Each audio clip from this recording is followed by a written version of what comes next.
Salut, c'est Dr Excel. Aujourd'hui, je vais te montrer comment faire pour réaliser un modèle de facture sur Excel.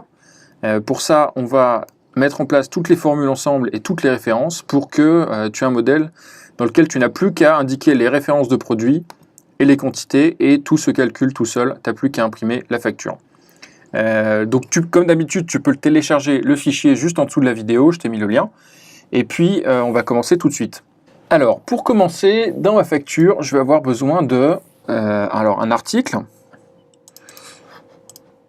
L'article que tu vends. Tu as besoin, alors des fois, tu as besoin d'une référence. On va mettre référence produit. Donc ça peut être ta référence interne ou je sais pas. Donc ta référence, ça peut être genre un code, tu sais, un code un peu compliqué. Donc ça dépend de ton logiciel ou je sais pas comment tu l'appelles.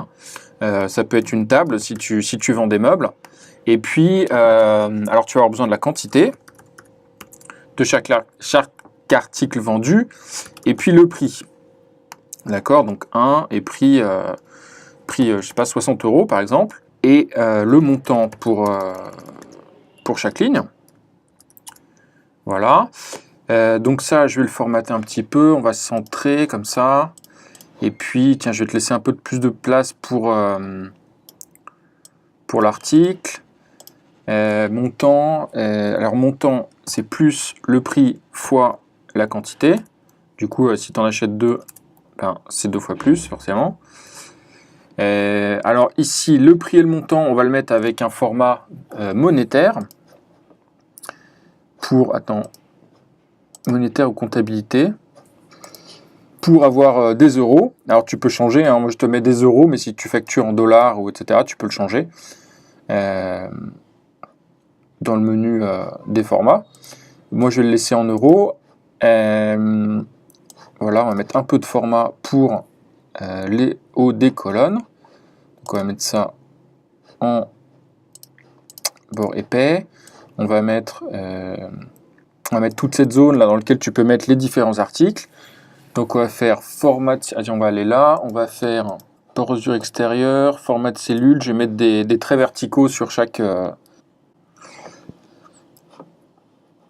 Donc je vais aller dans le format, je vais changer les bordures, et alors je vais sélectionner pour les traits verticaux, je vais mettre un trait plein, et puis je vais mettre une espèce de petit pointillé pour chaque ligne. Voilà, ok, du coup ça te fait quelque chose comme ça.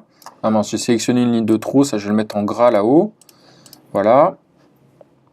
Alors ce qu'on va faire aussi, j'imagine ça tu vas l'imprimer, c'est que je vais mettre tout en blanc pour pas avoir les traits des cellules, pour qu'on voit bien ce que ça va être à la fin. Donc pour ça je vais tout remplir de blanc. Je vais aller dans couleur blanc, voilà. Ce qui me donne un début de facture. Alors ça c'est sympa, mais je suis tout obligé d'écrire à la main à chaque fois. Donc pour toi c'est pas très pratique, j'imagine, si tu le remplis sur Excel, ça va te prendre du temps.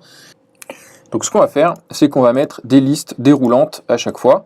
Donc comme ça, tu auras juste... nous, on va se baser sur la référence produit, parce qu'a priori, c'est quelque chose d'unique. Donc tu auras juste à mettre la référence du produit, et puis l'article et le prix vont se mettre automatiquement. Tu auras juste besoin de mettre la référence et la quantité aussi, forcément. Alors, comment on va faire ça? Alors, on va déjà sélectionner tout ça. On va le copier dans un nouveau tableau qu'on va appeler... On va l'appeler... je ne sais pas si tu vois, j'ai souvent un problème là sur mon ordinateur, tu vois pas le bas. Hop, je vais remonter un peu. J'ai dit quoi? Alors je vais l'appeler paramètres.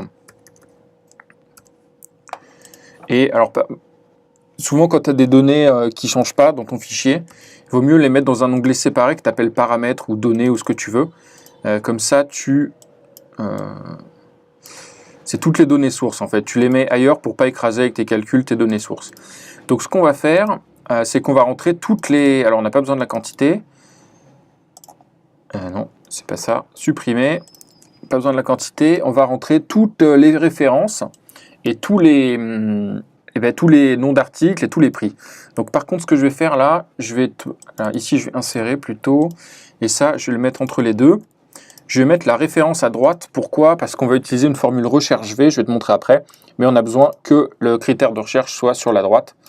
Donc c'est pour ça que je mets la référence sur la droite. On va mettre un peu de format toujours.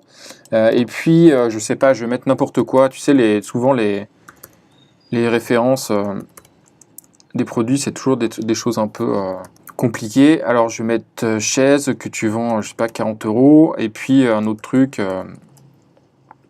c'est quoi? Une armoire que tu vends 200 €. Donc voilà, je te laisserai mettre toute la liste de toutes les références de tout ce que tu vends. Alors moi je mets des meubles, mais si tu es boulanger ou ce que tu veux, tu pourras changer et remplacer. Alors on va juste mettre un peu de format pour que ce soit moins moche. Et ici, ici je vais le mettre en monétaire partout.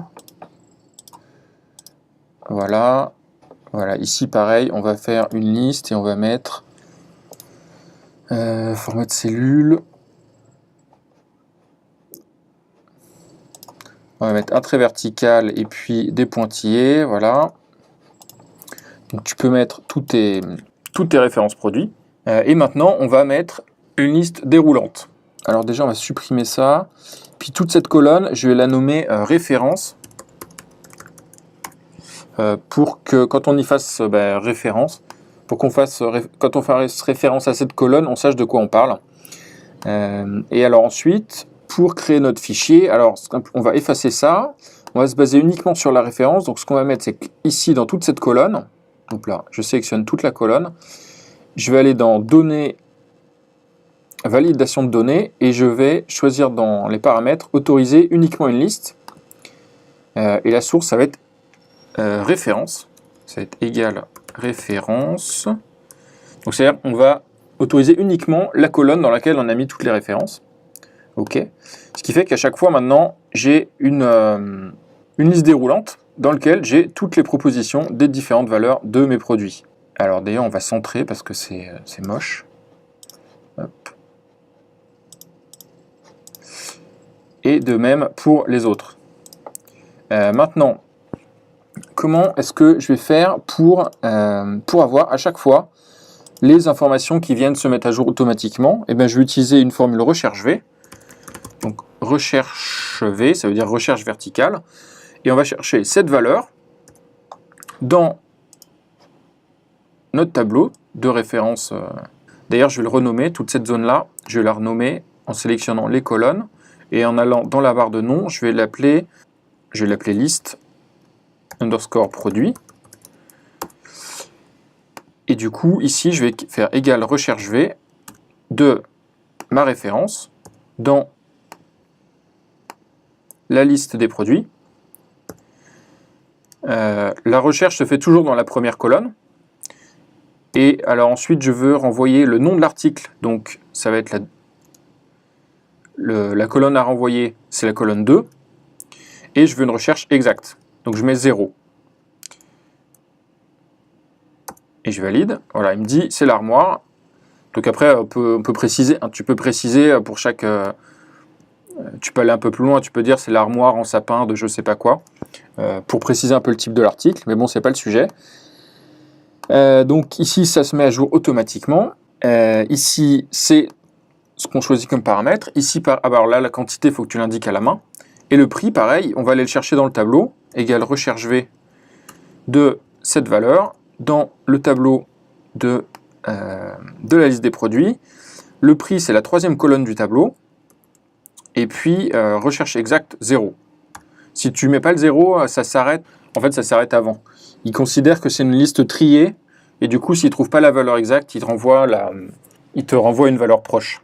Donc, il faut mettre 0 pour trouver le produit exactement.